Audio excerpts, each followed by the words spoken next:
Hi, this is Charles Hoskinson, broadcasting live from warm, sunny Colorado. Always warm, always sunny, sometimes Colorado. Today is March 24th, 2021. Exciting, fun day, long day, just about to end the day, but I figured I'd make a little video to close it out. So you all will have noticed that I've been playing around with NFTs lately. It's a nice little thing to think about, explore. We're talking a lot these days about getting everything in place for Alonzo, and there's a lot to do. Oracles, there's stable coins, dexes, and NFT marketplaces have become a big deal. Go figure. And, one of the things that I always do, just being curious about the industry and as an entrepreneur, is I just try out platforms. And so I read in the papers that Jack Dorsey sold a tweet, and I said, I'm going to go try that out. And actually, I've sold now two. Well, one, and I have an offer for the other one. And one we donate to charity. I'll probably use the other one for microfinance in Kiva. But I'm also taking a look at all the other marketplaces. And we have a person that we work with from Wave Financial, Les Borsai. And Les is like obsessed with NFTs. He calls me twice a day. Like, oh, you wouldn't believe about NFTs. Look at it. Mostly because he comes from the music business. And there's a lot of musicians, there's a lot of artists that are coming and saying, we want an NFT, we want an NFT. And it is a marketplace we definitely can get on. One of the things I'm trying to figure out is everything about that marketplace. I did a crude business model canvas, and I was looking at things like, what is the intellectual property story? How do you handle fraud and dispute resolution? This is a multi-sided market, so what's customer acquisition costs? What does churn look like? What are the barriers to exit in this market? And how do you make them sticky? And also, these tweets I've sold on Ethereum, what stops me from selling them again on the Cardano blockchain? I'm a capitalist. I can just simply double my money.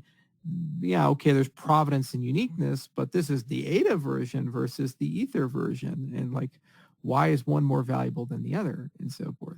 So there's a lot to think about. There's a lot to do. And it's certainly one of the most exciting things in our industry. And I can see where a lot of these cool things go. But it is something that I am exploring. Now, the tweets I've chosen to sell, one was connected to a tragedy in Colorado. The other one is connected to one of my biggest blunders in my professional career. And part of selling it is kind of just owning that. Too many people, they just pretend like they don't make mistakes, or they pretend like, the past is the past. Well, sometimes you have to have some event to say we're beyond that. We've moved beyond that. In some cases, you make fun of yourself or you expose your own flaws or sins. And the "Do you know who I am" tweet from MetaMask is legendary. I tweeted it in 2018. I was in Vietnam at the time. I actually had the flu. I'd been traveling extensively. I was exhausted. We were just about to launch Icarus, which turned into Yoroi, one of our most popular products in the Cardano space. And MetaMask had just been delisted from Chrome. And it was a lot smaller at that time. And I didn't have any of the founders' contact information. And I've talked to many people, from Jack Dorsey to, you guys see Mike Novogratz and others, over Twitter through PMs. And there's just a very convenient channel. So I reached out to them and said, could you PM me? And they said, use the support email. And I was really concerned that they were thinking that this was like an issue with their application, in which case it's a small open source project, probably not many people texting back. So very pig-headedly, I was like, come on now, I'm an important man. You should reply to me. And I got punished for it. So anyway, I'm selling that rare moment of a lack of humility to the whoever desires to have it, and frame it, put it on a wall or something like that. But I'm doing so because I'm learning a lot about NFTs as an entrepreneur and as an ecosystem architect. And actually, what's cool is that a lot of these problems about metadata, identity, authentication, problems about governance, we have native capabilities built into Cardano, from Catalyst to our metadata standard to how we handle native multi-asset, that I think will make us probably long-term one of the best platforms to issue, curate, and transfer an NFT from one party to another party. So that's going to be an exciting thing to explore. And I actually think it would be really exciting to also examine trusted hardware, amongst other things, because there you can get proofs of guaranteed erasure. where an NFT could be transferred from one place to another and the prior representation of it can be destroyed. So you have a uniqueness. The very same thing that could do that with a private key could potentially do that with an NFT. So I'll continue experimenting, and I use many other platforms. In many cases, I don't do it publicly. I do it through aliases because I get criticized or it creates a disruption. But in this particular case, because the tweets are connected to me, the only way I can sell them is publicly. But I do use many platforms. I have used Algorand and Tezos and even EOS. I spun up a full node once, and I've enjoyed or not so enjoyed certain things. What's most exciting about Cardano this year is that many of the pieces are coming together to enable the creativity of an amazing community to go and do some really crazy cool things. The last time I saw that at the same level that we're currently at was at the birth of Ethereum. So deep in my heart, it makes me really believe that we've kind of captured that spirit and momentum, and we're going to see enormous amounts of innovation, enormous amounts of just crazy ideas, many of which won't work, and that's okay. And what we do as a custodian, one of the many custodians, is we try to give a helpful steer and push people in the right direction. But unlike Ethereum, we have Catalyst, and Catalyst is growing at leaps and bounds. I think there's over 20,000 people floating around. IdeaScale has never seen anything like this in their company's history. And this is just the beginning of that. Very likely there's going to be over 100,000 people floating around in that framework within the next 6 months to a year. And the amount of discussions, project fertilization, the idea flow, the upgrading of things is going to be pretty incredible. Now, for our part, we keep partnering. We're bringing in Governance Alive. That's John Buck's company. I've signed that contract, I think, 6 times because we keep coming back and revising things a little bit. But this time, I think we got it right.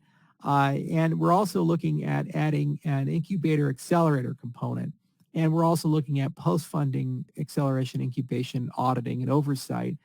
So we're going to keep pushing that through. And we've looked at a lot of partners from ICE Addis to others. And in the coming months and weeks, we'll make some announcements about that stuff. But managing that growth has been tremendously difficult for Dor, but he's enjoyed it. And I've enjoyed it. It's we had a conversation last year about our hopes and expectations for how fast Catalyst would grow, and we exceeded every KPI that was set. So that's truly extraordinary. And if you actually look, it's basically doing what I thought it would do, which is seeding all these experiments. For example, NFT marketplaces, there are 6 at this stage in Catalyst that are seeking funding to get started. And what we can do is show up and try to give them support, advice, and in some cases perhaps funding above and beyond what Catalyst provides to incubate and bootstrap them. But really, it's more of a conversation of the crux of the business model. So where will NFTs be in 5 years or 10 years or 15 years? And what will the dynamics of this marketplace be? And what business model do we feel actually has the highest chance of success?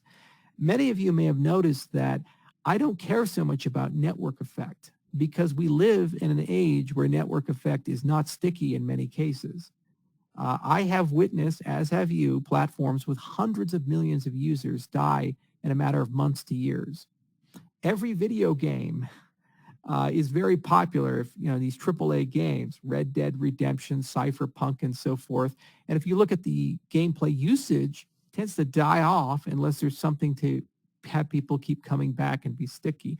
It wasn't too long ago that World of Warcraft was like the shit.